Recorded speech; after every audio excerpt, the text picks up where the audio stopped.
5월의 첫 번째 다나와 알짜 뉴스입니다. 1분기 그래픽카드 시장에서 엔비디아에 뒤처졌던 AMD가 새로운 승부수를 던졌습니다. 저렴한 가격대의 메인스트림급 그래픽카드를 선보였는데요. 자세한 소식 홍진욱 기자가 전합니다. AMD는 지난 28일 새로운 그래픽카드 ATI 라데온 HD 4770을 출시했습니다. 이 제품은 최초의 40나노 공정으로 제작됐으며 성능과 오버클럭 수율을 개선했습니다. 또한 80W의 소비 전력으로 상위 제품인 라데온 HD 4830의 110W보다 효율이 좋습니다.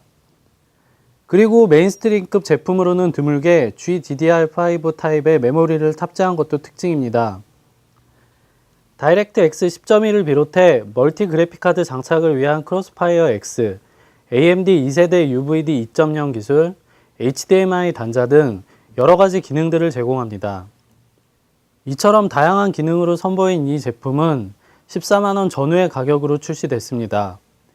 경쟁사의 지포스 9800GT는 물론 상위 제품인 라데온 HD 4830까지 넘볼 것으로 예상됩니다. 이번 AMD의 ATI 라데온 HD 4770의 출시가 그래픽카드 판매량에 큰 변화를 몰고 올 것이라는 것이 업계 관계자들의 공통적인 의견입니다. 다나와 홍진욱입니다. 이어서 한 주간의 주요 소식입니다. 하이닉스 반도체는 54나노 기술을 적용한 1기가비트 모바일 D램을 개발했다고 밝혔습니다.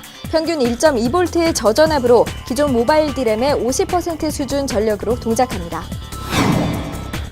구글이 세계 경기 침체의 영향으로 전체 직원의 1%에 해당하는 200여 명을 감원할 것이라고 밝히며 IT 업계의 경기 수준이 매우 악화됐음을 예고했습니다. 구글은 앞서 올해 신입사원 채용 계획도 철회한 바 있습니다.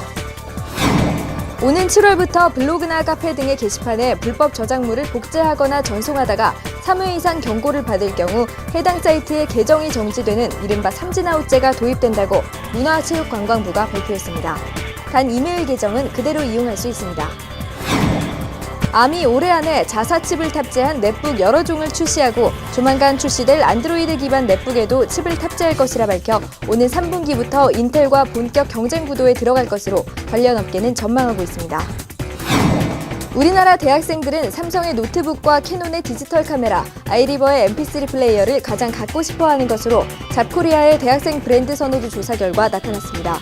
이 밖에도 나이키와 아웃백도 대학생 선호 브랜드로 선정됐습니다. 한국후지츠의 PC사업부가 최근 계속된 불황으로 지난해 말부터 신제품 출시를 줄이는 등 조만간 사업 축소나 철수까지 검토하고 있다는 소문이 퍼지고 있습니다. 이에 대해 후지츠의 관계자는 모든 가능성에 대해 논의 중이지만 현재 확정된 것은 없다고 전했습니다. 휴대전화 가입자가 번호를 변경하거나 해지할 경우 옛 번호를 일정 기간 타인이 사용하지 못하도록 하는 휴대전화 번호 재활용 제한 기간이 28일로 늘어날 방침이라고 방송통신위원회가 발표했습니다.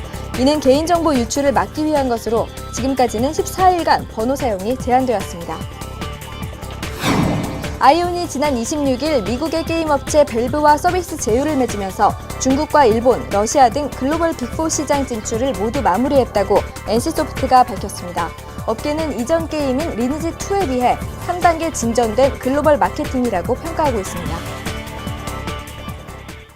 연휴를 찾아보기 힘든 2009년, 이번 5월 연휴는 그 여느 때보다 더 반갑습니다. 5월 1일 근로자의 날을 시작으로 5월 5일 어린이날까지 공휴일의 연속이기 때문인데요. 반가운 연휴를 알차게 보낼 수 있는 방법은 어떤 것들이 있을까요? 김보미 기자입니다. 제10회 전주국제영화제가 오는 30일 개막식을 시작으로 9일 동안 열립니다. 올해로 출범 10주년을 맞는 전주국제영화제는 플란다스에게 죽거나 혹은 나쁘거나 등의 다시 보고 싶은 영화 수상자의 귀한 프로그램으로 지난 10년을 되돌아봅니다. 또한 인기 밴드 장기하와 얼굴들을 비롯해 김창완 밴드, 달의 앙상블의 공연까지 선보여 신나고 낭만적인 영화제 여행을 책임집니다. 한편 여행업계는 행복한 비명을 지르고 있습니다. 올해 해외여행을 목표로 세운 이들에게 이번 연휴는 절호의 기회이기 때문인데요. 발빠른 여행업계들은 5월 대목 연휴를 노린 여행상품을 수단해 여행객들의 마음을 설레게 하고 있습니다. 특히 가까운 일본이나 홍콩, 동남아시아 등지로 여행객들이 몰리고 있는 추세인데요. 가격은 물론 시간 부담을 최소화해 부담을 줄이려는 소비 심리 때문이라고 업계 측은 전하고 있습니다. 연휴 기간 여행 상품 가격대는 2박 3일 기준 일본, 중국 70에서 90만 원대, 동남아시아는 50만 원대에 구입할 수 있습니다. 이른바 방콕족들의 연휴 나기를 위해 발벗고 나선 온라인몰들의 소식들도 눈길을 끕니다.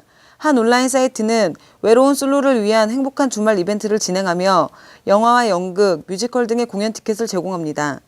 혼자 먹을 때 맛있는 건강식품부터 돈가스와 고구마, 각종 군것질거리 또한 최대 50% 할인받을 수 있는 기획전도 열려 쓸쓸한 방콕족들의 마음을 위로해 줍니다.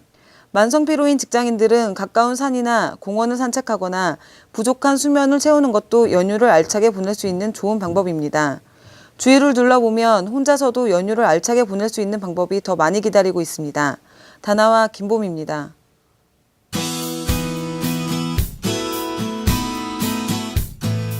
안철수 연구소가 가볍고 빠른 기업 PC용 통합 백신 V3 인터넷 시큐리티 8.0을 선보였습니다. 기존에 비해 악성 코드 검사 속도가 2배가량 빨라졌으며 메모리 점유율도 절반 이하로 줄었습니다. 삼성전자의 안드로이드 폰 i7500이 오는 6월 유럽 시장에 출시됩니다. 안드로이드 운영체제와 구글 어플리케이션을 장착했으며 500만 화소 카메라를 탑재했습니다. OCG 테크놀로지는 워크스테이션과 하이엔드 시스템을 위한 PCI 익스프레스 기반의 SSD를 출시했습니다. 256MB의 로컬 캐시 메모리와 온보드 레이드 컨트롤러를 탑재한 것이 특징입니다. 삼성전자는 파브 LED TV 8000 시리즈의 판매를 시작했습니다.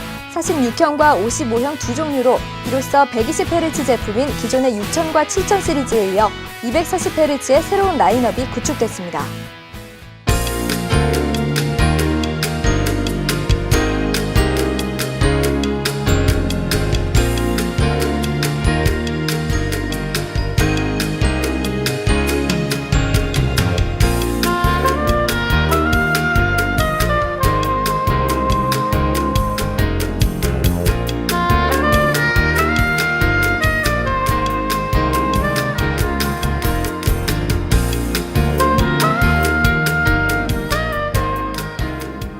네, 이번 주 IT 소식은 여기까지입니다. 저는 다음 시간에 다시 찾아뵙겠습니다. 고맙습니다.